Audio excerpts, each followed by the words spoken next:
Going all in on digital marketing for your business? Struggling to gain traction or figure out where to begin?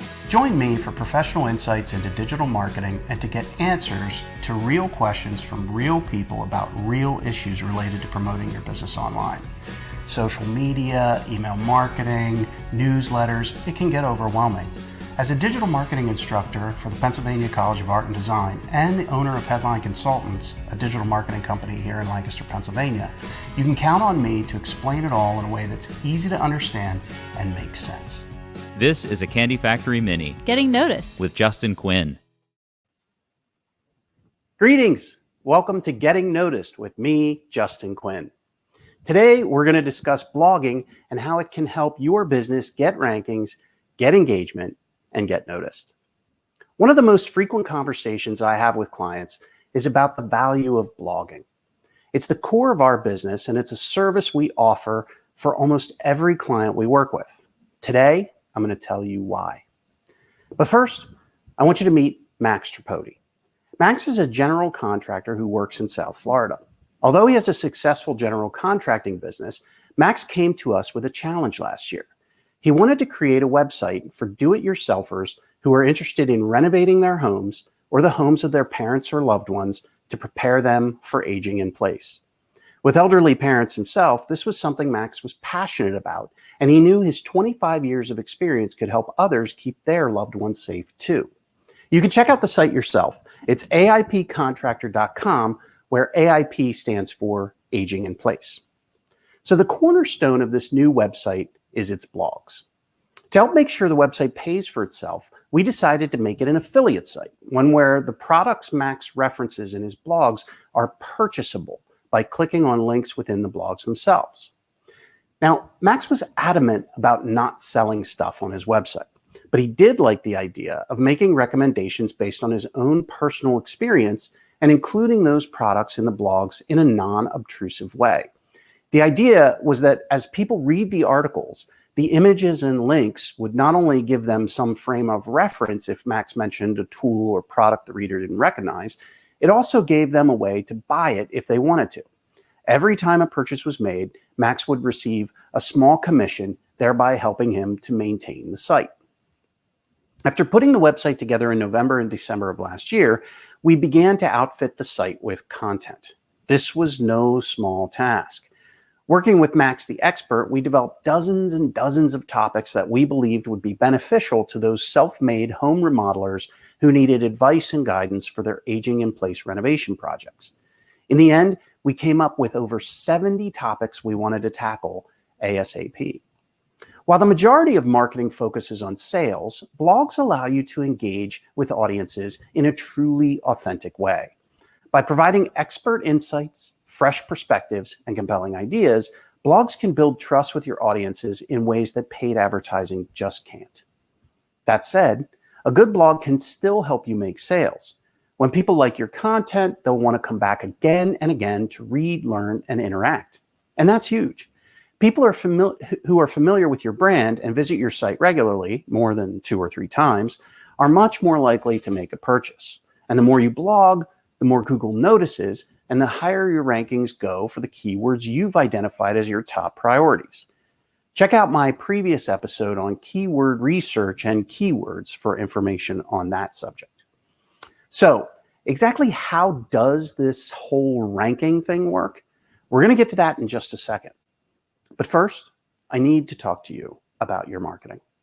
If you're doing it yourself and you're not a marketing professional, you're probably doing it wrong. And if you're doing it wrong, you're probably wasting time. And since time is money, you're also probably wasting money. That's where Headline Consultants comes in. Not only do we help you develop a strategic marketing plan that gets results, we also help you execute that plan. For less than the cost of an entry-level marketing professional, Headline Consultants gives you an entire team of industry experts with years of experience. So what are you waiting for? Visit headlineconsultants.com today and take your marketing from zero to superhero in a few simple clicks. Get rankings, get engagement, and get noticed with Headline Consultants. Okay, so exactly how does this whole blogging your way up the rankings thing work? Good question. Ultimately, what it comes down to is keyword placement and organic search engine optimization. Okay, before your eyes start to glaze over, here's what that means.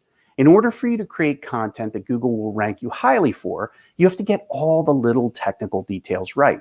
And that all starts with understanding first what Google wants to see. Google wants to see a minimum of 300 words. In fact, the more words, the better. There are a lot of disagreements in the industry about the perfect blog post length, but the reality is that the longer the blog posts are, the more keyword goodness they're going to get.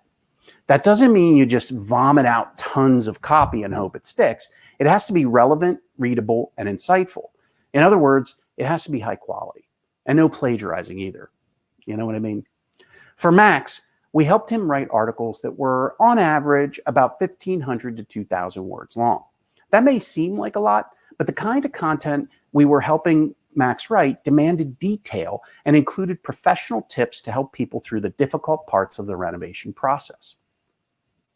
Google also wants to see your article built around a specific topic or keyword theme, one that hasn't been used before. This means taking a narrow focus, sticking to that topic specifically, and not rambling on into the stream of consciousness I'm so famous for.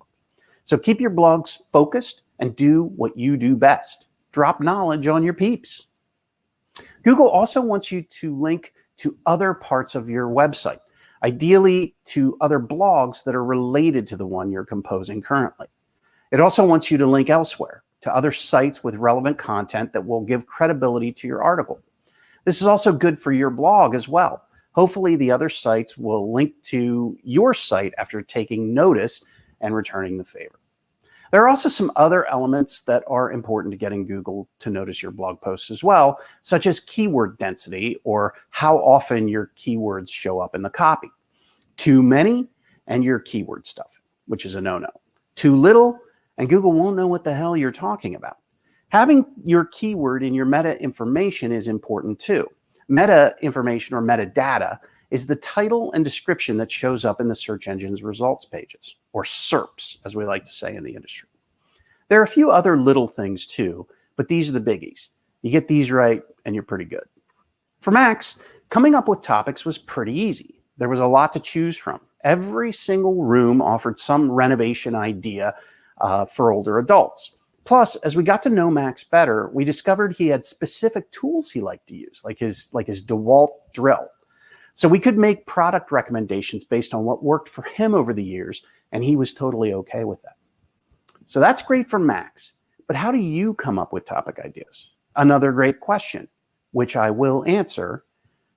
But first, if you've been looking for a place to get work done that doesn't involve a claustrophobic cubicle or your neighbor's yapping chihuahua, check out the Candy Factory. It's Lancaster County's premier downtown co-working facility. If you've never been to the Candy Factory, there's never been a better time.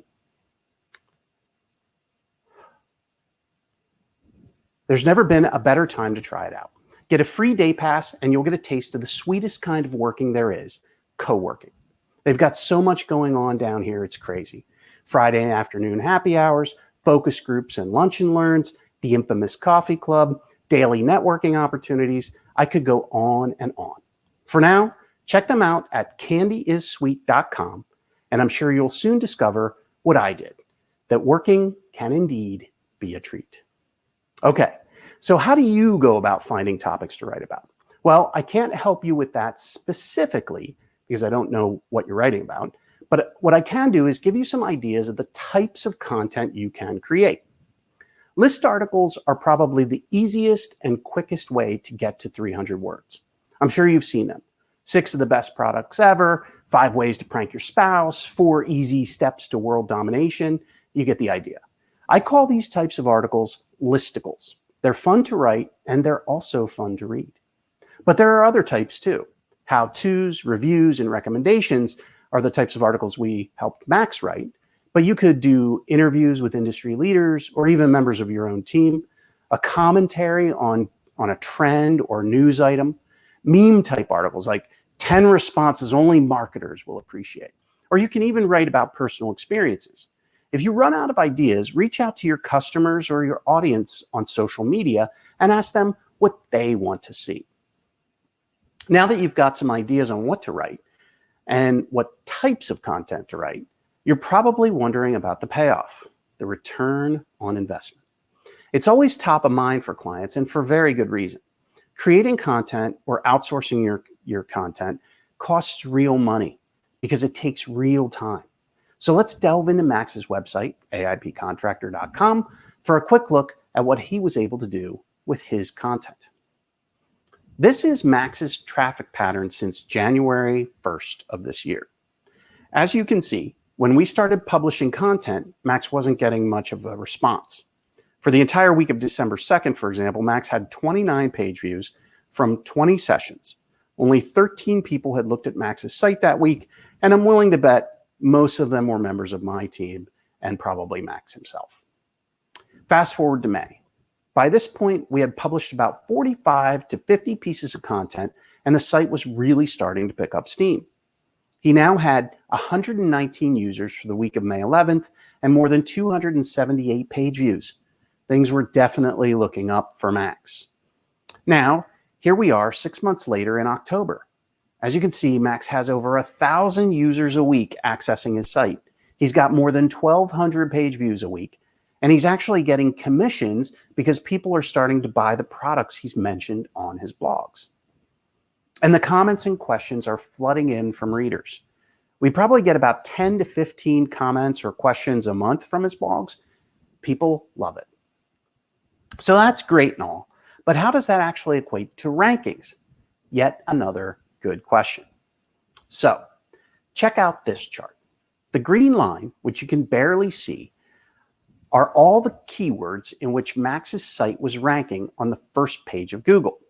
The first page is the gold standard, and until May, Max didn't have any. In fact, he didn't even have any on the second or third page either. But in May, he saw 3 keywords rank in the top 3 positions on the SERPs. Fast forward to September, and that number grew from 3 to 42. Impressive, right? But wait, there's more. When we actually drill down into the data, we find there's a lot more to love. The volume column here is key as it relates to the position column. The ideal scenario is to rank high for keywords that get searched a lot. In Max's case, he ranks number 2 for one of the highest search terms on this list, cabinet pulls. With 22,000 monthly searches, you can bet Max's article, 10 of the best cabinet pulls and knobs for aging in place, is getting a lot of love. Plus, if you looked all the way at the right, you can see that it's a reasonably difficult keyword to rank for. That means Max has hit the trifecta. He's highly ranked for a high volume search term that has lots of competition. That's a pretty damn good article. So unfortunately, that's all the time we have for this week, but hopefully you can see the value that high quality blog posts can provide. Compelling, relevant articles will always perform well, and they'll always get good rankings. And in Max's case, they got him engagement and they got him noticed. So as always, thanks for tuning in, and I'll see you right here next time, every first and third Wednesday of the month. Until then, happy blogging.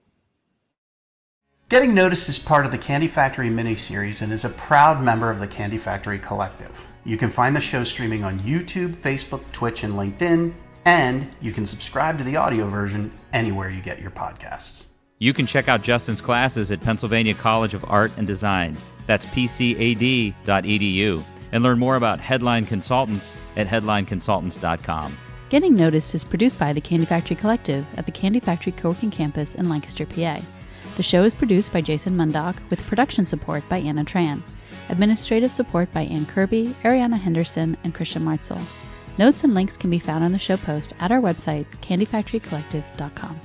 Candy Factory. Collective.